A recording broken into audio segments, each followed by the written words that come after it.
Good evening. I just decided to pop up and do a live, and I want to do this live to specifically speak about bushcrafting, prepping for it, and survival if you were ever thrust into a survival mode. So I'm going to let a few more people, I'm going to let people come in,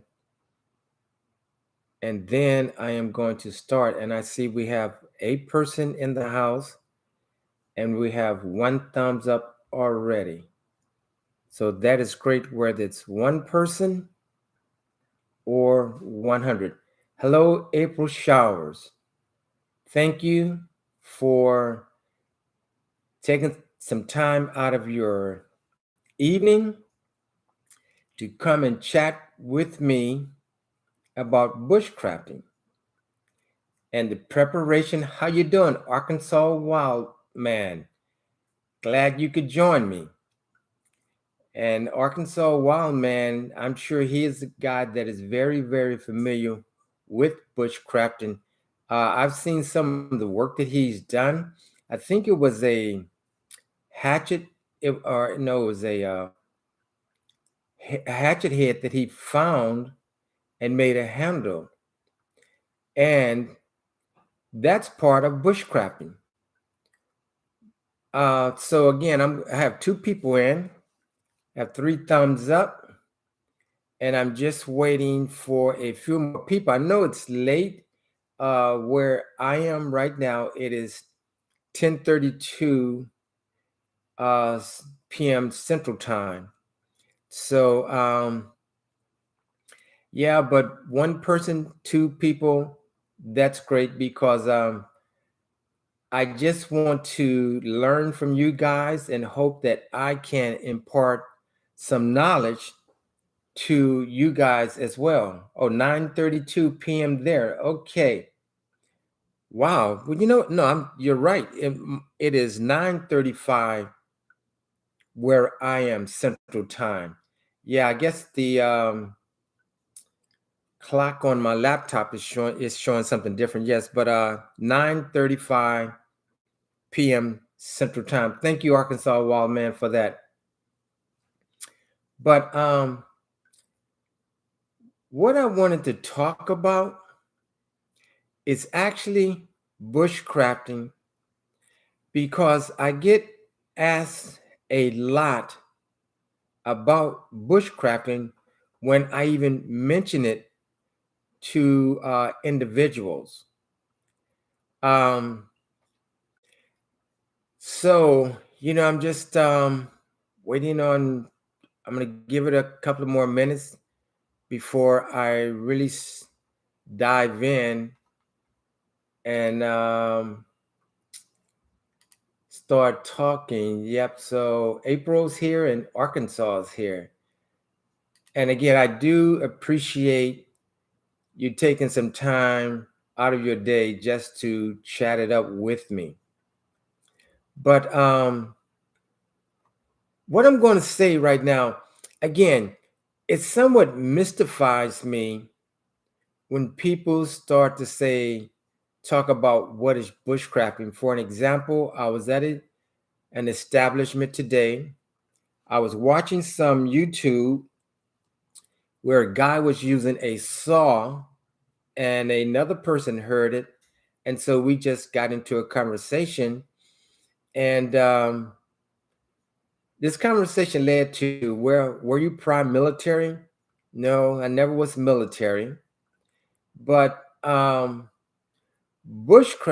in and of itself, to me, it is not a hiking trip. It's not a camping trip. It is an event that is planned out. If you would think about it properly, It's an event that is planned out. You are going to know where you're going before you get there. So it's not about going to hike 2 miles with a 45 or 50-pound rucksack or backpack on your back. It is going, for me, it is actually going to connect with nature. So when going into the bush, I am trying to recreate a housing. I'm trying to recreate a place to put a roof over my head. So basically, I am going to build a shelter. Now, that shelter can be out of natural materials, just tree trunks, saplings, and so forth. And that's a Black Guns and Garden. How are you doing? Thanks for joining in. I appreciate it. And here I'm talking about, again, bushcrafting, because I think a lot of people have a misconception of it.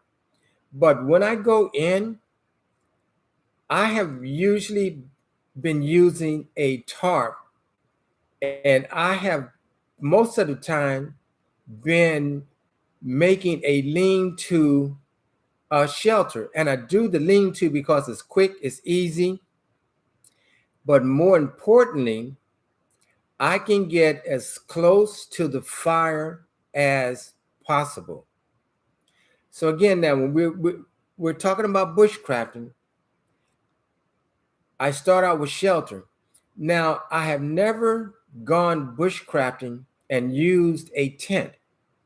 I have seen other people use a tent, but this is my question and my concern. And please feel free to drop some comments about this. I want to know, if you are in a tent and you are bushcrafting, how do you really stay warm? Because some of the heaviest items that you're going to carry when you go bushcrafting is going to be a tent and your sleeping equipment. That's heavy equipment. That adds weight. So I'm thinking, if I'm in a tent, how am I going to stay warm other than getting into a bivy sack and a wool blanket and still having my clothes on? Um, when you're in that tent and you're totally enclosed, you cannot manage a fire. And to me, the fire is so important. Now, also, when you are in a tent in the bush, I am one of those guys. I like to be able to see, even though it's dark, I want to be able to see in front of me, to the right of me, to the left of me. And every hour or so, I can stand up and I can look over my lean-to and see the rear, see the back. Whereas with a tent, I am fully enclosed and I can't see anything other than what's inside of that tent. So that's one of the issues that I have, is like, I don't, this message is held for, I don't know why it says Black Guns Garden, hi, Virginia Bushcraft and chat. I don't know, maybe because of the emojis, I don't know. But again, I'm really concerned about bushcrafting and your quarters or your housing. Now, I have seen tents with wood stoves on the inside. Now, look at that as that looks like a lot of fun. You have it's a tent that you can put a wood burning stove in it, and you can cook on that stove. But here, I would say I'm losing mobility. I just can't pack up the next day if I had to and go to another location. Um, I may do an overnight in the snow that's coming in my lean-to. And you know what? When you do that, Arkansas Wild Man, I guarantee you, I'm going to be watching that. And then to mention the snow, I'm looking forward to doing one in the snow as well, because I just want to get some of that snow put into my nesting cup and melt it and make water. And I understand it takes quite a bit of snow just to get a cup of water, but to me, that's true bushcrafting. That's being in the woods. But I'm not getting back into the bush until late February, and I am honestly going to do try to well, I'm going to make some of my own sleeping quarters, by doing a debris shelter, also doing a debris shelter in the shape of an A-frame. Now, the thing about that, when you make that debris shelter, you have the spine or your ridge line or your ridge pole. You have the ribs where the limbs are slanted, and you cover that with saplings or boughs from the tree or bushes, and you put a lot of leaves on there.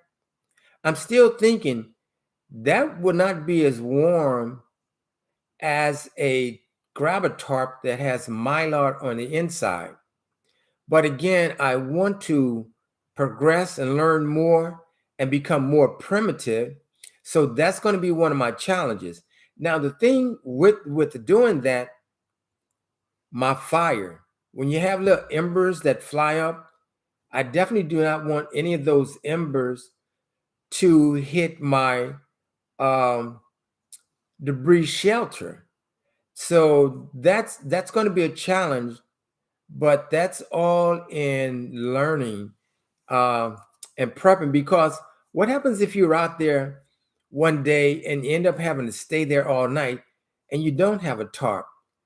Well, as they have said before, your clothing is your first line of shelter. So that's something that's very important to me. So again, I've built shelters out of tarps. There's even one more that I want to make. I'm going to be using three 9x12 tarps, and that will easily hold 4 people. And inside of the tarp, I want to build or make a Dakota fire. So just keeping some type of warmth in there. But I mean, that's something I'm going to do. But I want to focus more so on using natural materials from the bush. So, and again, now bushcrafting, think of that last part of it, craft.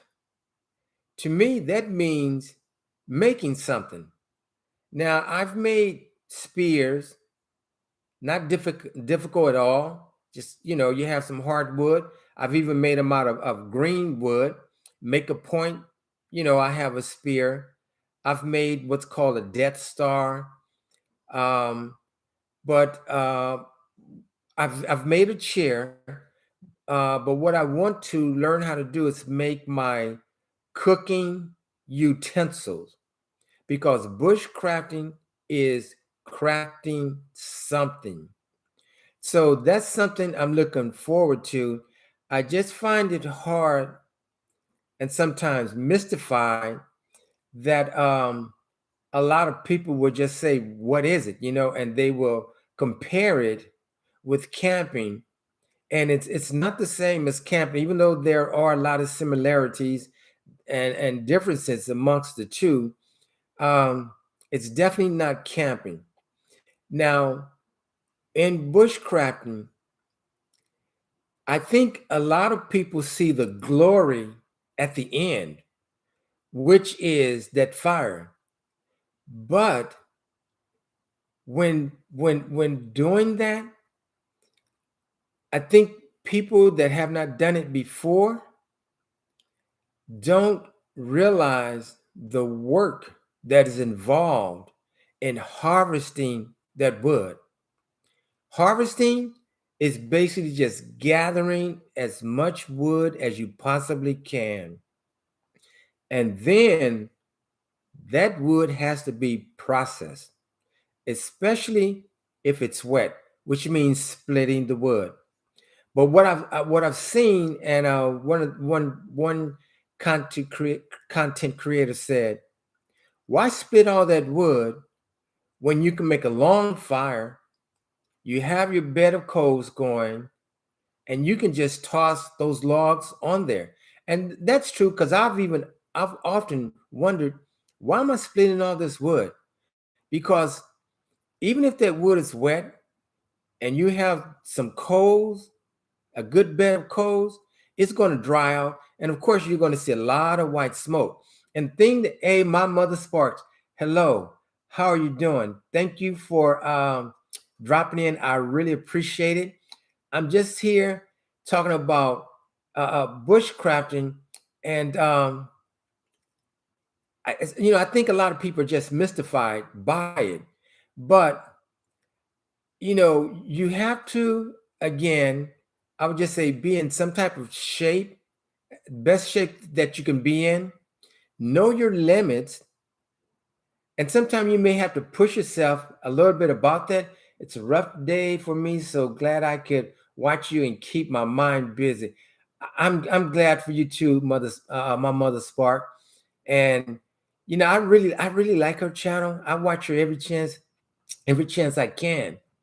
But again, the bushcrafting, it is so much fun. But I'm going to be honest. I've only been doing this close to a year. It's a lot of work. It's a lot of work just gathering, harvesting that wood and processing it. And you're always up against time, because my theory is, when I go into the bush, I am going to put that shelter up, and I am going to spend the rest of my time harvesting and processing wood. And I'm going to have snacks in between just to keep my energy going. But I'm always thinking, oh, wow, it's 2 o'clock. I can't sit here more than 5 or 10 minutes, and I got to get more wood. I'll look at the wood that I have and say, you know what? Yeah, that's quite a bit of wood. Hello, Merlin. Glad to see you. Glad to see you. Hope everything is well with you. But getting all that wood, that's what, I'm sorry I didn't do it live today. It would have been Mom's 73rd birthday, and I just wasn't in the right frame of mind without her. I totally understand. I totally understand. But I don't know how I wish I could just really convey to every person I talk to about bushcrafting the work that is involved in it. It's a lot of fun. It is so much fun, but it's a lot of work. And once I get all of that wood, I've processed it. I got the coals. If it's nothing but some smart dogs or a vegetable, you cook something and it always tastes good. And I guess that is because you've worked so hard in preparing that. Now, after you do that, what I'm finding out, and I'm trying to find an easier way, especially by yourself. Well, let me just back up. I remember one guy said to me that when he goes out, he had not been out. One of the main things that you're supposed to do is get a good night rest. Okay, I agree with him. You should get a good night rest when you're out there. Food tastes so good, better over fire. It does. It does, Arkansas Wild Man. But this guy said to me, you have to have a good night's sleep. Well, I don't think anyone in the bush will ever have a good night's sleep compared to their residence. You're not in that nice, comfortable bed. You're not going to just get up and comfortably go to the bathroom when you want to, have that alarm clock. What I have found out is that when I'm in the bush and I try to sleep, it's very, very difficult because, okay, I see that fire going down. Let me add some wood. Let me add the right amount of wood because I don't want to burn wood unnecessarily because I know that wood burns very fast. Uh, no, I don't sleep well. Yeah, see, I mean, a person that really does this, they can really testify to this that you're really not going to get a lot of sleep. Yeah, you're not going to get a lot of sleep when you're out there, especially when you're by yourself. Now, what I have tried to convey to some people and try to get them to go with me, if you have three guys should be providing security for one another. From 12 to 2, someone should be up managing the fire, just watching the perimeter of the camp. From 2 to 4, the next guy can get up, watch the perimeter, feed the fire. And then the third guy can do that from 4 to 6. Now, one guy just flat out told me, a friend in Arizona said, well, you know what? You're not going to find anyone to do that with you. But I do believe there are people that will do that because when I used to hunt, I still hunt with different people now, but we had a rule. From 12 to 2, someone's going to be in the bed of that truck. And from 2 to 4, it's going to be the next guy, and 4 to 6 is going to be the next guy. And we had no problem because we had that understanding. But I have yet to find some individuals to do that. And the thing about it, I really emphasize bring the proper tools. Now everybody have different skill levels. I listened to one content creator, and he said he has no need for a hatchet. He uses a large knife. Well, maybe he's progressed to that level, but I just don't see how I myself could ever go into the bush without a hatchet, because I am finding now I'm using a hatchet more than a knife. So I'm definitely going to have a hatchet with me at all times going into the bush. I'm going to have a knife that is 7 to 10 inches, and I'm definitely going to have a saw. Those are three things at a minimum. And then I'm going to have that backup knife with that Scandinavian grind, and I'm going to have a commando saw. So to me, it doesn't matter how I progress. Those are three tools I'm going to have, because with a hatchet, what I've learned is, why beat my knife up with a baton when I have a hatchet? Now, granted, my hatchet has a 3.5 inch, is it 3 inches? I believe 3.5 inches edge on it. So I'm not going to baton large diameters of wood, but I basically use my hatchet for splitting wood. And I find that I can split wood much faster. But on the other hand, when I have a 7 to 10 inch knife, I can just baton wood so very fast. And the thing about actually using a knife to split wood is actually safer because you're already in contact. You have that knife on the wood and you take your baton and you're hitting it. So it's safer. Whereas with a hatchet, that is an impact tool. And a hatchet sometimes bounced off the wood, or something like, things like that can happen. But that's one of the tasks in bushcrafting. Um, those proper tools come with the proper tools, you know, come with a headlamp, spare batteries, extra headlamp, um, solar packs, for your phone when the battery goes down, and the solar pack has a flashlight on them. You know, so when I talk to people, and they're saying, okay, it's camping, it's camping, it's camping, and it's all the same. It just mystifies me that it is not the same. Bushcrafting to me, like I told the guys today, I want to remain as primitive as possible. Now, maybe some of my own biases is that when I go bushcrafting, it just pains me to see a person pull out a lighter or a yeah, a lighter. Okay, in some instances that's fine because I've done that to light my candle or to light a piece of man-made tinder, which was made out of candle wax and egg carton. But improving the skills, I am going to use a ferrocerium rod, or I'm going to use flint and steel. Now, when I go back into the bush in February, I'm going to challenge myself to do a bow drill. I've read about it, I've studied it, but you have to be mentally prepared to do that. So I just honestly, I have not been mentally prepared to put forth that effort to do that bow drill, as well as a plow drill.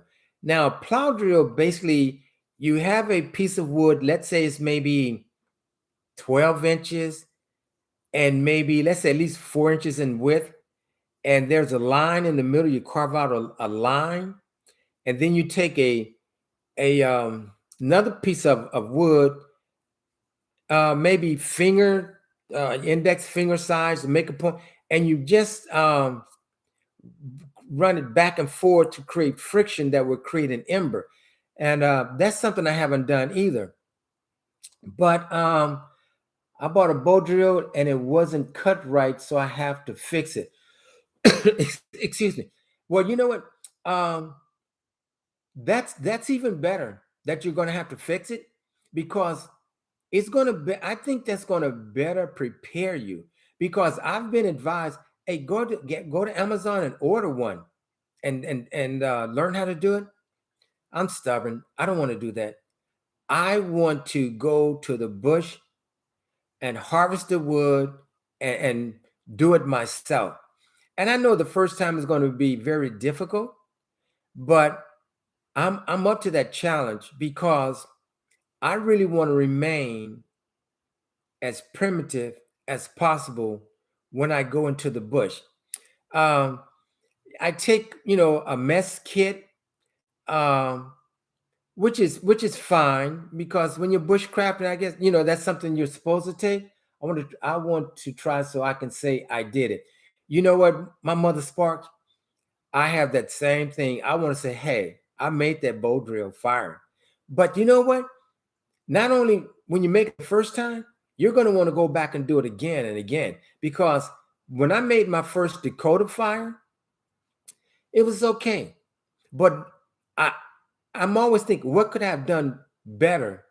What could I have done differently to make it better? And so I'm going to do it again. Again, because a Dakota fire is really, the flames are not supposed to exceed ground level. A Dakota fire is basically used in a stealth situation. But I made one. I know I can make one. I was able to keep the flames down. I was able to roast some smart dogs, and it was fun, and it was a great accomplishment. So I'm proud of myself for doing that. But and I'm just mystified that I have a hard time explaining to individuals bushcrafting, because it always revolves back to, well, it's camping. And I'm trying to say, sometimes when you go camping, they supply some of the wood, they supply the fire ring. I don't want anything supplied. I remember once I went out there with a friend, and excuse me, I ran out of tent stakes, tent pegs, but tent stakes. And he offered me his. And I told him, no, I don't want to use yours. He said, why not? I said, because if I'm going to do this, I only had like 4 tent pegs with me. I said, you know what? Nature's going to provide it. If I didn't bring enough, let that be a lesson learned. I'm going to make my own tent stakes. And that's what I did. Yeah, no one camps anymore. They glamp.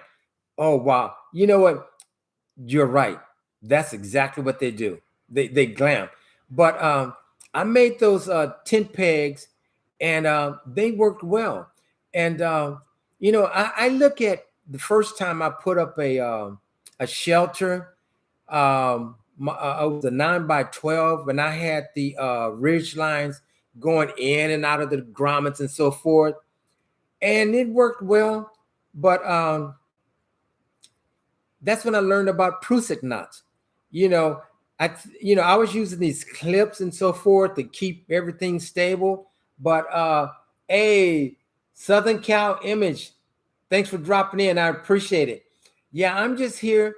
I don't know, man. I hope if you guys can, when you go into the comments, excuse me, I'm trying to find a way that when I speak to people, that I can fluently, comprehensively explain to them what bushcrafting is, and it's not camping.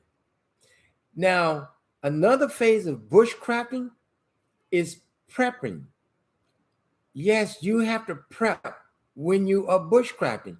Okay, prepping can be harvesting the wood, processing the wood, because you're preparing for something, because you don't want a catastrophe at night at 2 o'clock in the morning. Hey, FSP, thanks for dropping in.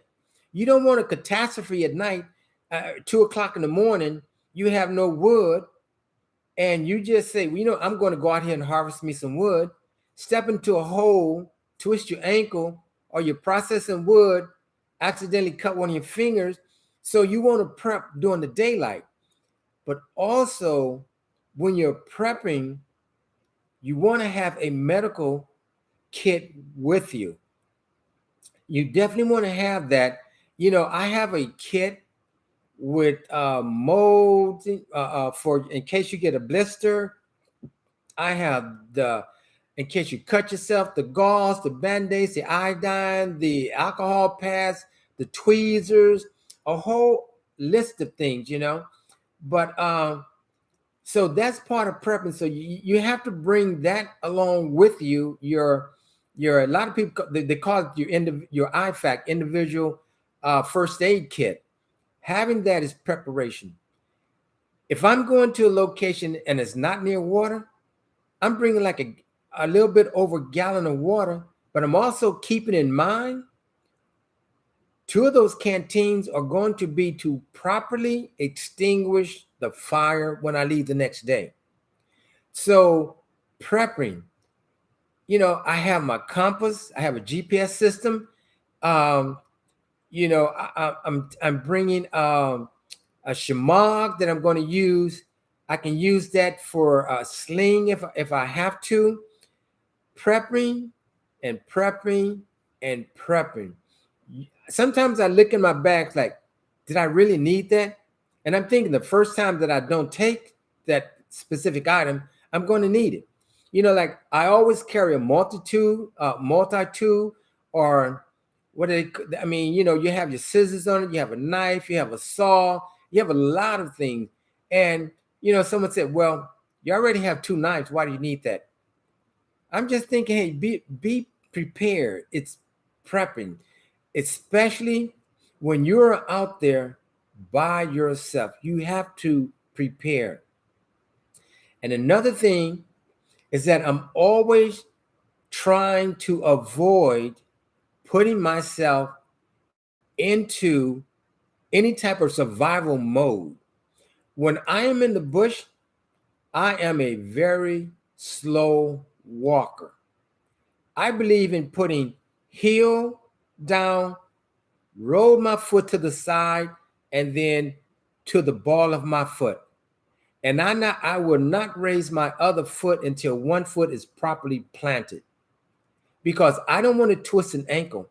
I don't want to have to go in, get my notepad, call my brother, call an emergency person that I've twisted my ankle and I got this rucksack, on my back. But what I've done now, I've made me, they call it a staff walker. And I guess it's about maybe 5.5 feet. And I have a spear on the top. So I will always now have 2 points of contact on the ground. And that adds stability. So I have that staff walker. It serves numerous purposes. Down to the fire, stir and drown again. Yeah, when putting out that fire, that's right. You got to stir that fire up and drown it. And because I think a lot of people may not be aware that an ember can last for a week. And if that ember hits a dry root, you can just start a fire. Hello, Urban Garden Chronicle. Thanks for dropping in. I appreciate it. David Lynn Prepper Principal, thank you. Yeah, I'm just here and I'm just really, guys, if you can just really leave some comments telling me how I can better explain to people what bushcrafting is. Because I mean, what is that? What do you do? I said, I'm just going into the bush just to practice. But so again, here, you have your shelter. You have to get all your wood, you harvest your wood, prep the wood, process the wood. You have to prepare your meal. And you know what? After preparing your meal, you want to put your cooking items over the fire and burn the remainder of the food, or you want to wash it because you don't want that scent, excuse me, to bring in any type of wildlife. So you have that. Clean your dishes. And then I use a dry bag. Dry bag, from what I understand, is supposed to, keep the scent in that bag, to keep animals away. Hey, Fed Up American, how you doing? Thanks for dropping in. And then, after you have cleaned your dishes, you're sitting at the camp, you may say, okay, now I can relax.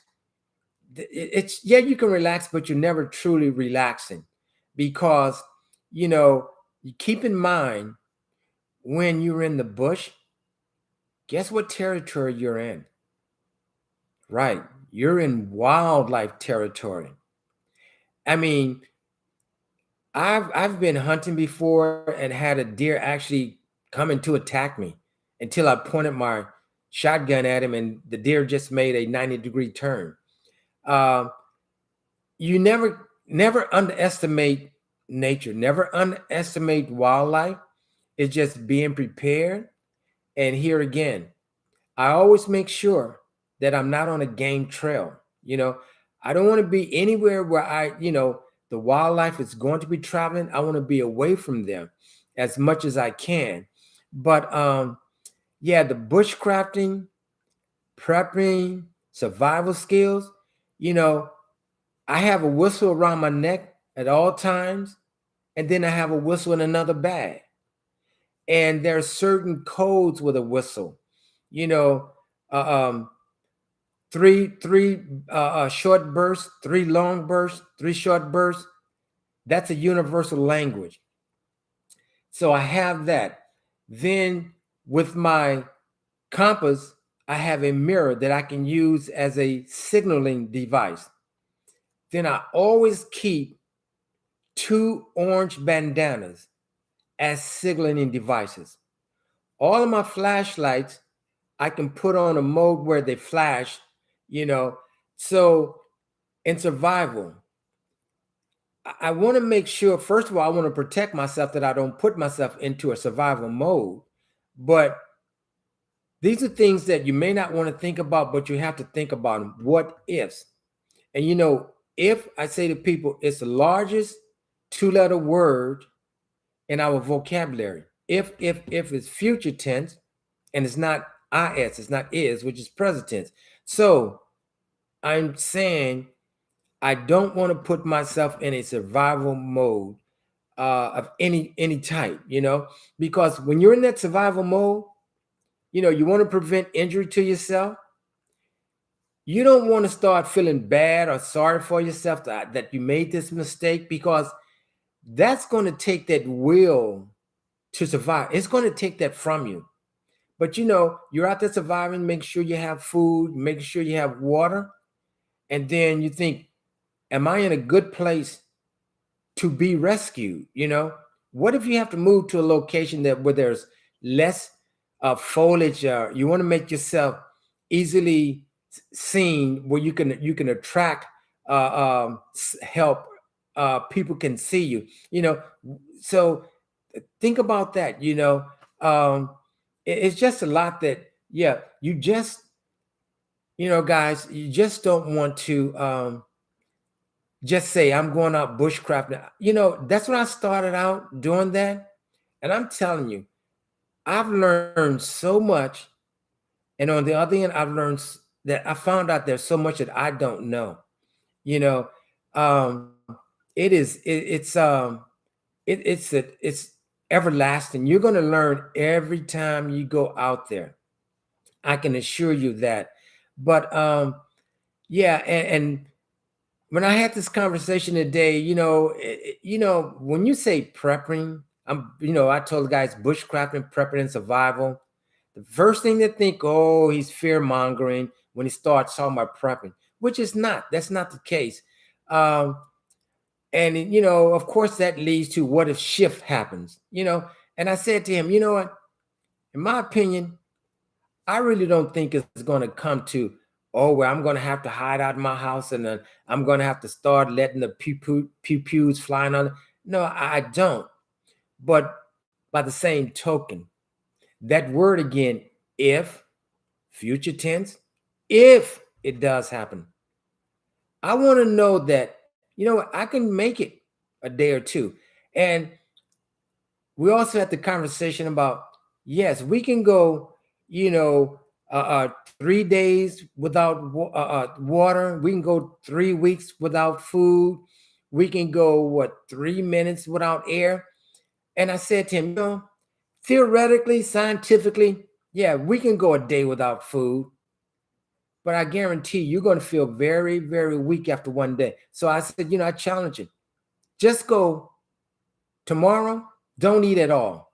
You're going to be kind of upset. Yeah, you're going to be hungry. We can go 3 days without water. I'm waiting to see the first person that I know that can go 3 days without water. Scientifically, yes, we may be able to, but I just don't see it. Especially if you're in the bush and you're working hard, you're exerting yourself. Yes, you're going to drink water. And if you go in there with just 2 canteens, I can assure you, you're going to find a stream. You may not want to drink that water, but if you're prepared and know how to filter water, know how to purify water, you're going to drink that water.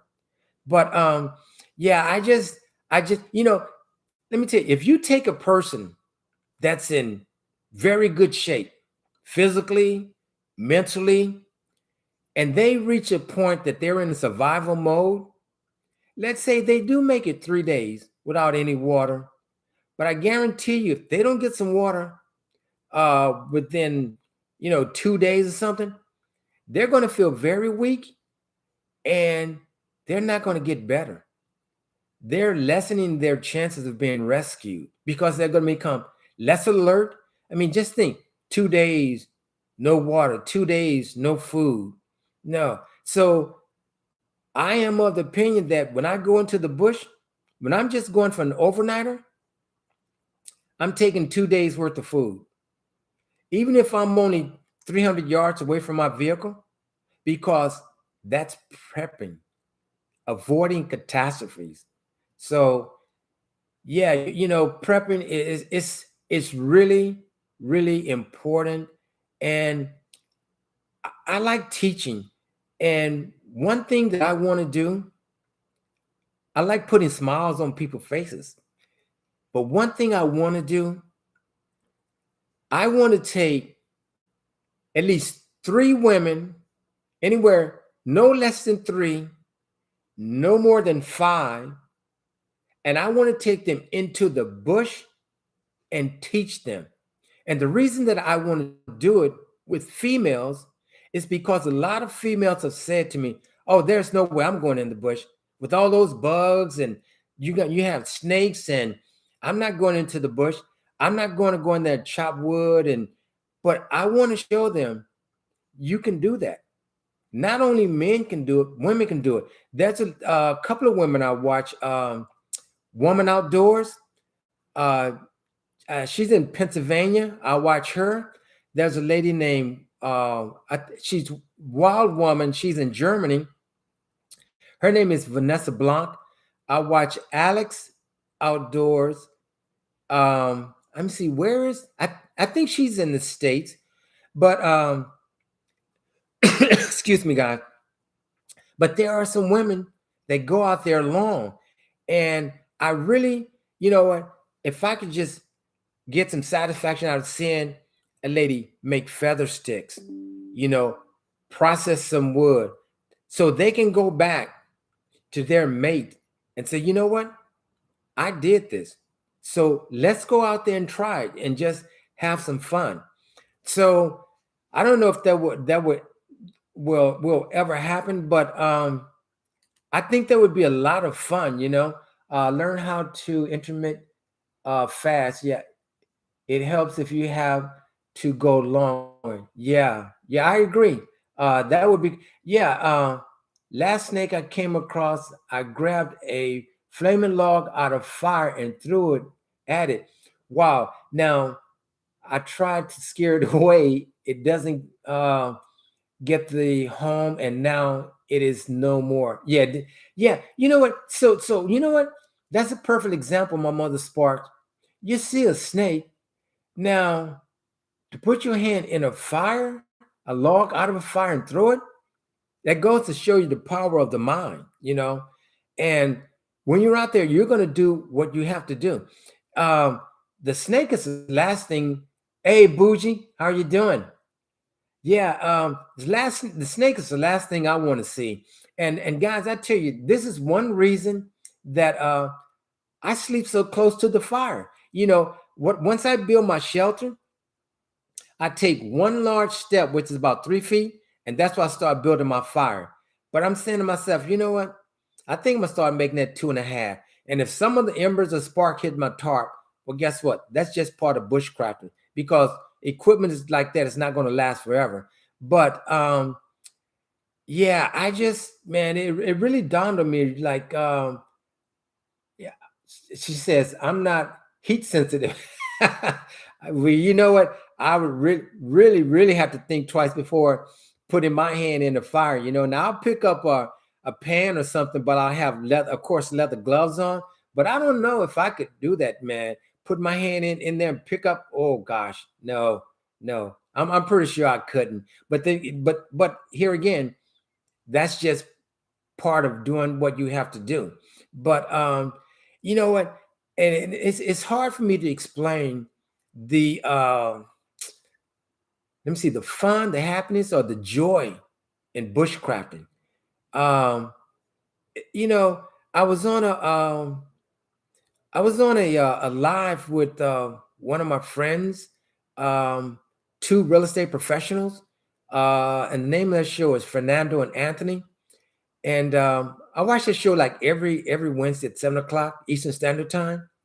And I remember he said to me, he says, "Now you said this is a sport. How do you equate that with being a sport?"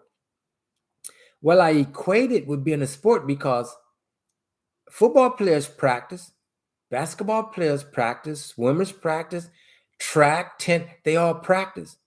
So if you're going to bushcraft, guess what you have to do? You have to practice. So every time I go in, to me, it's learning and practicing bushcrafting, prepping, and survival skills. I want to get to where it's just become second nature. And another thing I noticed that a lot of times when we're watching the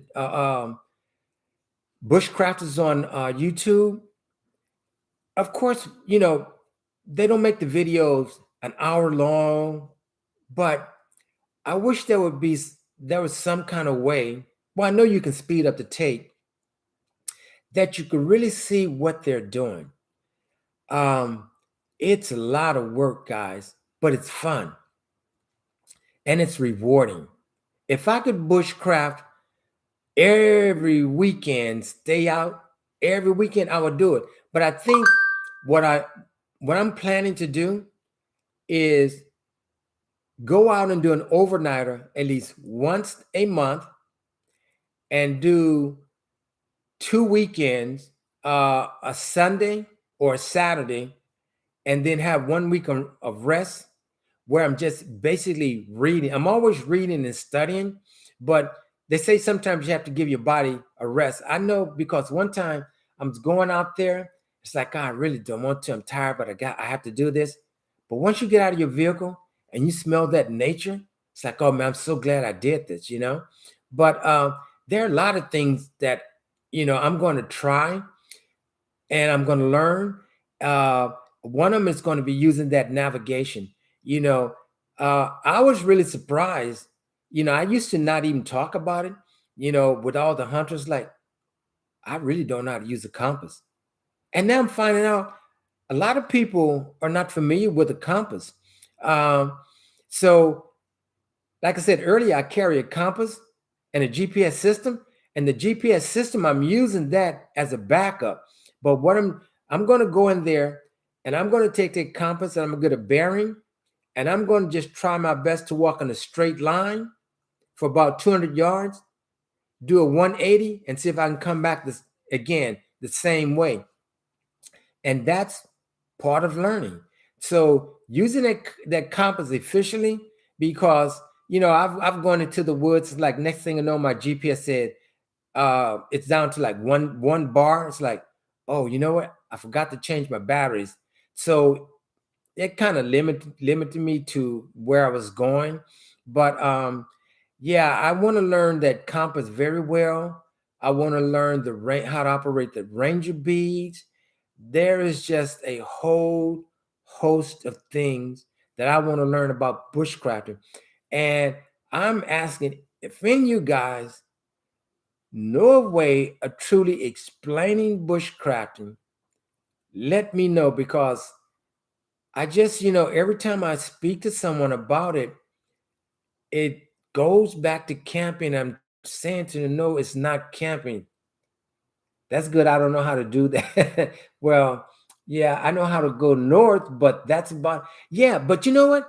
Um, I learned this from Corporal's Corner. If you have your bearing set at north, and if it's less than 180, you just add 180, you can close the compass and you're set to come back. If it's more than 180, then you subtract 180 and that brings you back. So I'm sure I'm not explaining it as well as Corporal's Corner explains it, but it has worked. But and sometimes I'm thinking, okay, if I'm keeping the needle red in the shed, when I come back, why don't I just put the white portion of the needle in the shed, and that should bring me back. Theoretically, it should, but these are all the things that we learn when it comes to bushcrafting. And another thing I really advise people on is learning your tools. I used to just, even when I was young, just have knives, and I didn't know this knife from that knife, this knife from that knife. But learning what a convex grind is, knowing that's the strongest edge that's on a hatchet, more or less. A hatchet has a convex grind, and sometimes they have a Scandinavian grind. Uh, Knowing what a saber grind is, or sometimes they call it a V grind, and that's really good for splitting wood. Knowing what a hollow grind is, which is very good for slicing and so forth. But with all of those grinds, a hollow grind, convex grind, chisel grind, no matter what grind you have, learn to perform all the necessary tasks. Uh, Making feather sticks, making shavings, knowing how to split wood with that knife, knowing how to maintain your knife. Um, one thing that I did learn, Booch, eventually I'll find Santa and catch a ride. But I have all these sharpening tools, and they really work. They work really well. They will get my knife really, really razor sharp. But you won't have those tools with you when you're in the bush. But you would learn how to sharpen your knife just by feel. I can't explain it, but you just by the placing the ferrocerium rod on the edge of the knife, you'll be able to feel that angle or feel that bevel and sharpen that knife. But usually, if you're out there for 2 days, the most I've ever been is 2.5 days. I've never had a reason to sharpen my knife. But when I get home, I wash them out with some liquid dish detergent, stand the edges back up, and I'll put some light oil, Remington oil on them, and they're ready to go again. And that's all of bushcrafting, And again, when I say all the time, learn and practice bushcrafting, prepping, and survival skills, I don't say it just to say it. There is a lot behind that. Again, it's just so much to learn every day. I'm thinking about it, learning, looking up things, reading books on it, seeing how other bushcrafters perform and do this. But again, another thing it's good to learn that all of those, there are a lot of knots. But when you learn how to do all of those knots, you'll only use a few of them, in my opinion. I basically use the same 2 knots over and over and over. But I'm practicing now with doing a constriction knot where you can tie 2 pieces of rope together or paracord together. Hey Dan, how you doing? I'm glad you could drop in and just we're just here talking about bushcrafting. And again, I'm just really, really trying to find a way to convey to individuals what bushcrafting is, and trying to make sure they understand that it's not camping, 2 different things. But another thing I've never done, and I don't think there's anything wrong with it. I've never used or taken into the woods butane, because I'm thinking back in the days, they didn't have butane, so how did they make their fire? So, but even though that's something.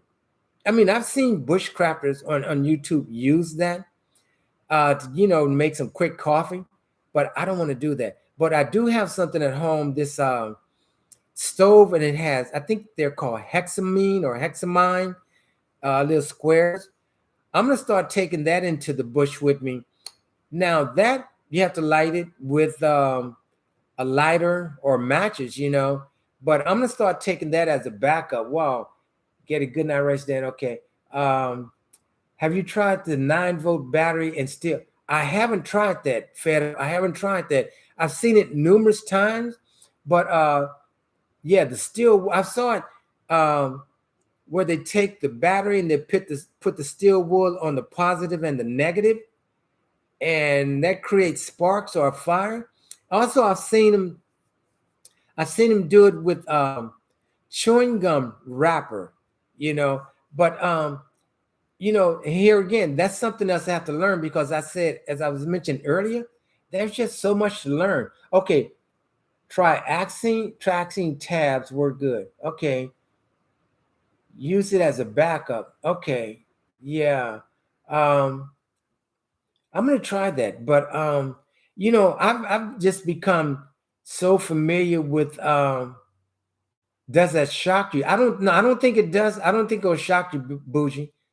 I don't think it would shock you at all. But I've come so accustomed to using ferrocerium rods. I have this one ferrocerium rod that actually has a large section of magnesium, and then it has the rod, and then the handle is made out of fat wood, and then you have a striker, and you have paracord. So you would never be out of materials to create a spark. I mean, you have the fat wood, you can shave some off. You have your magnesium, you can shave a dime's worth or a quarter's worth. You have the striker. So, it's really good, but I wouldn't think so because you're making a complete circuit. Okay, yeah, that's why I would. Okay, great. No, it creates a small fire. Okay. Yeah, I've seen that, but again, fed up American, like I was just saying earlier, I really have to have my mind ready to do that. I have to go and I said, okay, now I got to do it. I have to do it. You know, um, but what I used to do is practice making those fires in my garage. But a small fire. But yeah, I really emphasize, a fire is the most important thing. I mean, fires are dangerous, they're very dangerous, but it's the most important thing. You have to have that fire. And I still don't understand how. I know I could never go all night without a fire. It's just impossible. When I'm out there, I'm by myself, even when I'm with someone. There has to be a fire going all night long. And again, what does that fire do? It keeps predators at bay, hopefully. Um, it it's comfort, it's serenity, it's just that crackling and popping. I mean, you can't go to any store and buy that type of peaceful situation. It's just, hey, badass Stain, how you doing? Hey, I'm glad you could drop in, man. I really appreciate it. I did this live. I tried to make sure that there were no other lives going on. So I said, I'm not going to be in the bush for a while. But it really today is like, man, I just wish that I could really talk to people and just say, hey, this is bushcraft, and they understand it, and not going and them not leaving.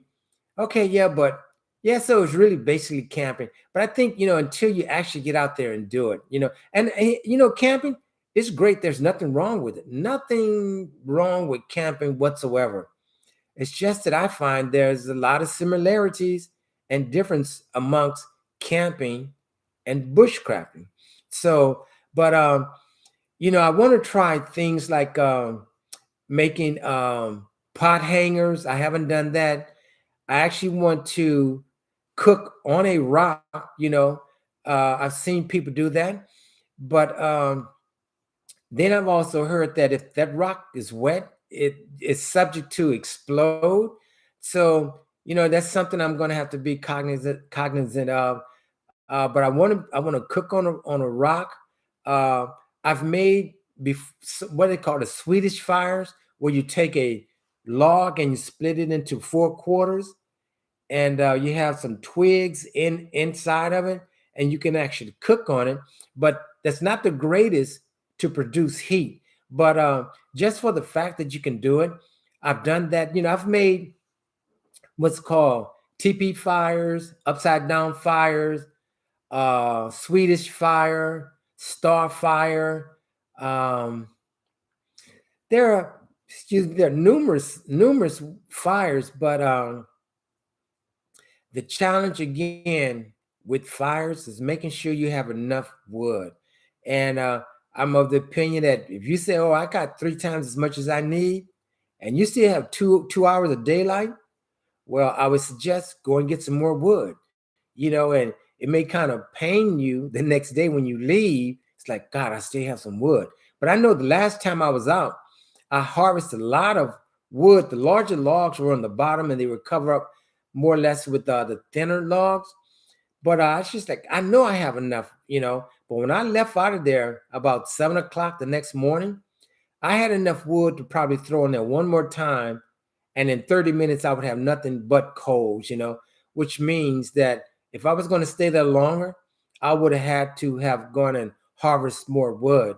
But yeah, Bougie, what's happening? Okay, yeah, but yeah, guys, man, I'm just oh, another thing, I really tell people, take that myth. I call it a myth that if we have shift, I'm running to the woods. If you're not acclimated with it and done it before, I just wouldn't suggest it. I don't think it's a good idea.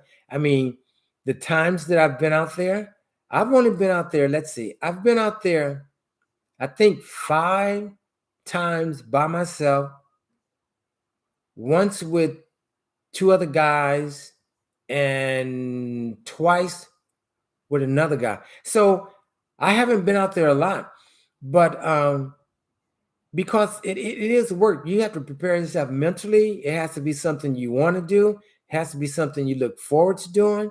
But I know that if I had to, I could, but that would be the last resort. I would have to be forced out of my home to go out there, because to me, bushcrafting, again, it's a sport. You know, it's not a be all end all. It's a sport to me. So that's one reason why I enjoy it. It's that challenge. Um, it's connecting with like-minded people, um, and you're always learning from someone. And that's why I say, even if I'm teaching someone something, I'm learning from them, because I'm going to learn from them how I can convey something to the next person. You know, from actually being right there watching a person, it's great. Excuse me.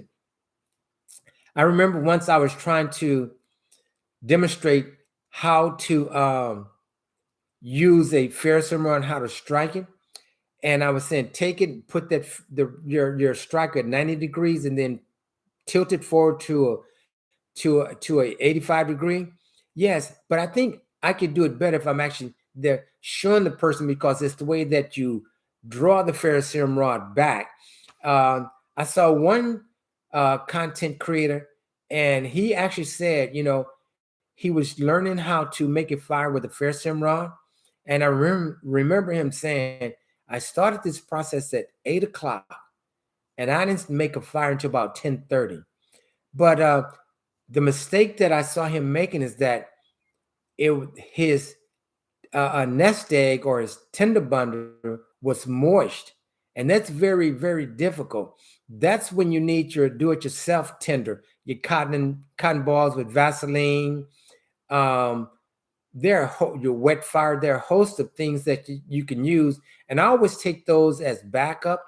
But yeah, he really said, I'm gonna stay here until I get it till I got it done. And I put in the comment section that if you take your tinder bundle or your shavings or whatever, and you put it against your face, and if you feel any type of coldness, it's moist, and it's going to be very difficult to light. So that's when you need your do-it-yourself tinder. But and he had I suggested, get a larger ferrocerium rod, 6 inches by a half inch, um, much better than the small ones. But I have ferrocerium rods that are almost small as a toothpick. I mean, I go in there, when I go in the bush, I have at least 3 ferrocerium rods on me, in case I get separated from one. I have it, and then I have matches, I have lighters as a last resort, But yeah, it's starting a fire. It's second nature to me now. When I first started, it was really a challenge, but I have no doubt. I don't care how wet the wood is, because all wood, when you split it, there's going to be some dryness in between in that wood. And if I just get a little fire going, I'm just going to feed it, and that wood starts to dry out, and you're going to be okay. But yeah, guys, bushcrafting, to me, again, the bushcrafting. You have to prep in order to bushcraft, and you have to be aware that you do not want to thrust yourself into a survival situation. And if you are in a survival situation, don't panic. Um, there are a lot of techniques. Uh, just be calm, remain calm, because when you start beating yourself up, you're not helping yourself. You only going to become more frustrated and lose that will to survive. But if you have a will to survive, you're going to find a way to survive. But another good thing is, And if you just really want to, you're out there and you're lost. If you take an orange bandana or some orange tape and hang it somewhere, and you walk 20 yards north, 20 yards south, 20 east, 20 west, and you don't come to a street or a road or something, go back to your mark where the orange marker is, and then you go out 40 feet north, south, east, and west. Eventually, you will come to a road. But it's very helpful. I remember once I was out hunting, and me and the guys, we got separated, and I saw a stream, and I just know, you know what, this stream is gonna go down to a road, so I'm just gonna follow the stream.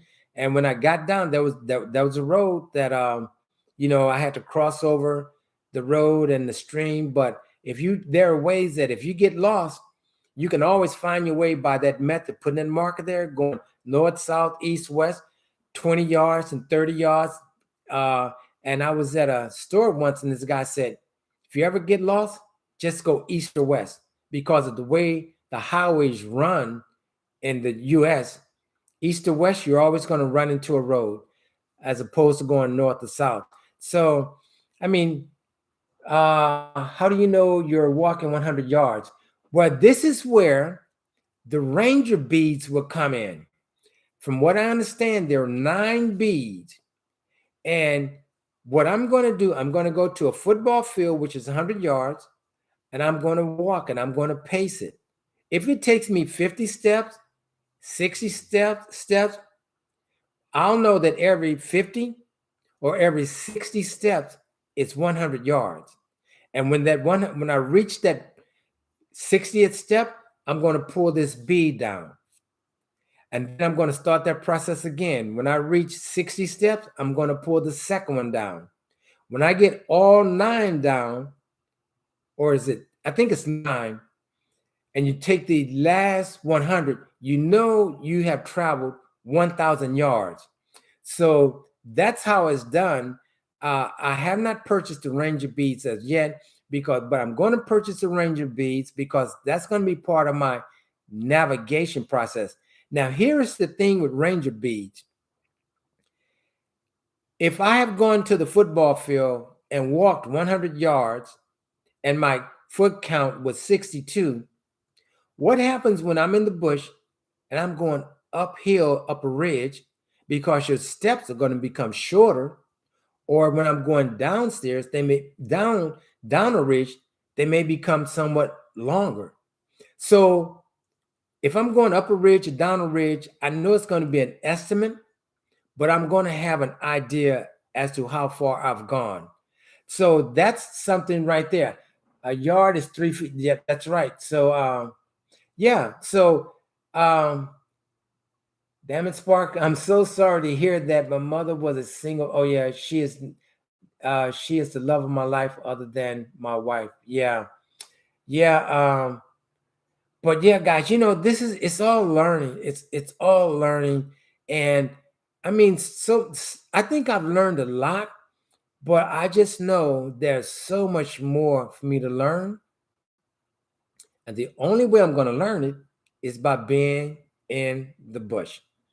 So, I encourage every person that's, if this is something that you're hesitant about, just get with someone and just try. I mean, start out in your backyard, go out there in your vehicle, make sure you can see your vehicle. And each time you'll go further and further away. And then again, bushcrafting, it's not hiking. It's not, let me see if I can go 5 miles. The perfect bushcrafting trip to me is going to be, before I leave home, I have a topographical map. I know my route. I know where the water is. I know exactly where I'm going. That's going to be the ideal bushcraft trip for me, But I'm a long ways from that. But I'm getting there. So yeah, guys, if there's anything that you can add to what I'm saying, and explaining to people, to me the joy of bushcrafting, that nature, smelling, the woods, and at night, hearing owls hoot. Sometimes you hear deer over in the brush.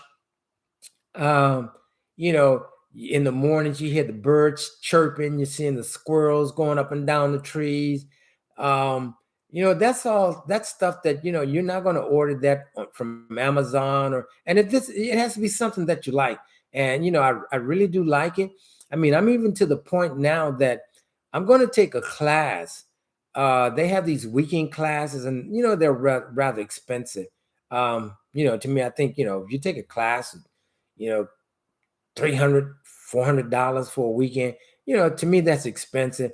But you're going to be with an expert instructor, and you're going to be with individuals, and you're all there for the same purpose, to learn that. I think one of the schools, an individual said to me, I'm going to go to that school, but I'm going to just take my own equipment. And I said to him, well, yes, you can take your own equipment, but when you get there, they're going to dump everything out of your rucksack or your backpack, and they're going to look at all the equipment you have, and they're only going to allow you the equipment that you're going to need. So everything will be equal with all the students. You all have a knife. You're going to have this, and no one's going to have an advantage over anyone. So that's something I really want to. I want to look into. I really want to do it because I've never taken a class, and I think by taking a class, it just will only enhance what I know. So I'm always looking to learn more as much as I can about bushcrafting, prepping, and survival skills. I mean, survival skills it's a totally different animal. Learning about survival skills. I mean, have you ever thought about if you're walking and you just walk across some ice, and you what would you do? Well, I found out there is a mechanism, something that you can make. There's two handles, and there's a nail that comes out of the I guess they're dowels, and the nails come out, and it's connected by paracord, and it's sewn into your coat. So when you're in areas where if you have to cross a lake and the ice break, you can actually pour yourself that way out of it. Or if you're on a very, very steep ridge and you may have an injured ankle or knee, where you can actually pour yourself with that tool. So there are a lot of things to learn. So guys, I probably could be going on here rambling with an hour and 18 minutes, but this is what I'm asking you guys. Hit that thumbs up, but in the comments, any idea, any way that you can explain bushcrafting and really distinguish it between camping, I would really, really appreciate any input, advice, your opinion on doing that. Because sometimes, like, I'm trying to explain it to people, but either I'm not explaining it correctly or comprehensible, that they still are under the impression that, but it's all, you have a fire, it's all the same as camping, it's synonymous. No, it's just not synonymous. I'm not taking a tent with me. I'm not bringing pillows with me. I'm not, bringing in all my sweets, and so that's camping. And again, there's nothing wrong with that. But you know, bushcrafting at some point, I'm going to have to forge my food. I haven't studied that enough, but the way I'm going to learn it, I'm just going to get a book. I'm just going to go out there. I know I can take some acorns and pick those up and roast them, and I can take pine needles and make tea. But I just recently found out that you can actually eat birch from a birch tree, birch bark from a tree. It has some type of oil in it. And I saw what's her name, Wild Woman, Vanessa Blanc in Germany, and she showed me, the silver birch tree, that you can actually eat portions of that. So wow, that was a really a surprise to me. But yeah, oh, my pillow would come with me. You know what? And my stuffed giraffe. I told a friend of mine once. He was saying, "Yeah, get you one of those blow up pillows. You can get blow up a mattress." But you know my opinion on that? Anything that you blow up, sooner or later you're going to puncture it while you're in the bush. So I don't bring anything that's inflatable. But yeah, guys, if I missed anyone in the chat, I apologize. But yeah, I'm just, I was just like, I got to find a way to explain this better to people, because I tell them, hey, go look at my channel, and maybe that'll help you understand what bushcrafting is. Even though I still have a lot to learn, and I'm looking forward to it. But guys, like I said, I probably could run my mouth all night about this subject. And it's just so much to learn. So I'm not going to hold you guys any longer. But hey, hit the thumbs up, comment, because commenting to me is like you learn from each other. So leave those comments. I mean, I get some comments sometimes where people they'll challenge me, and then when I sit back and I read what they're saying, for example, when I think I got a comment when the guy said he doesn't use a hatchet, something like that. After I sat back and thought about it, I can understand why he doesn't, um, and then I got a challenge once on hanging up a tarp. Why am I using the one long ridge line when I could use two that are 60? And I understand their philosophy behind that. So again, that's how, I learned that from just listening to other content creators. So yeah, so guys, comment, and especially this time, I'm really looking for your help so that I could really explain that to individuals. So and share this. Um, hey, I would love for as many people to subscribe to my channel as possible, because I'm gonna learn. The more people that subscribe, I'm gonna learn from, because I love reading the comments. That's I read every comment and I respond to every comment as soon as I can.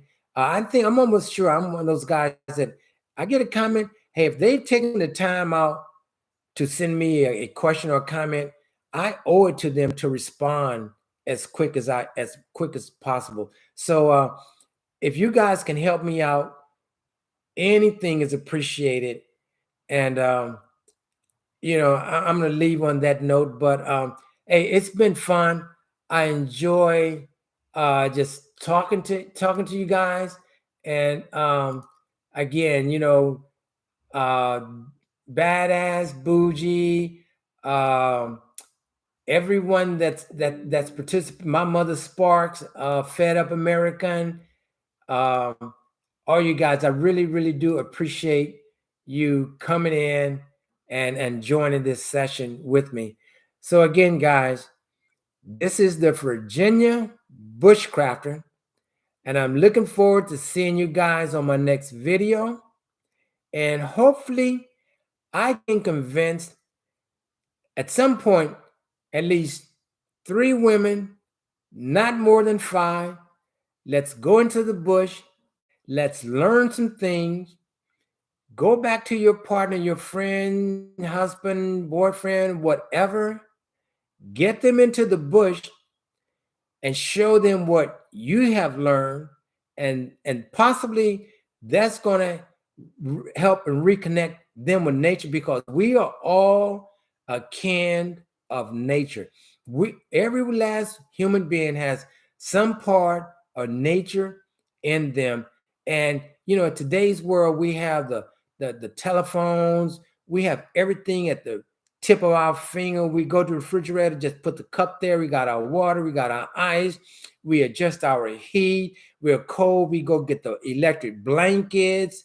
We want to go to the store, we just hop in our car and we're there. We go there, hey, I want this, we swipe that card. But let's get back to nature. Can we do that out there? No, let's build this fire. Or I have to manage this fire. Or I'm going to have to cook this food. Or I'm going to have to hunt my food. So again, it's just, hey, it's a sport. It's fun. Hey, get out there, reconnect with nature. I guarantee you, you will enjoy it. So guys, I'm going to see you on the next video. Again, I appreciate your support. So everyone take care again, like, share, subscribe, and comment. I'll see you guys next time. Take care and thanks again.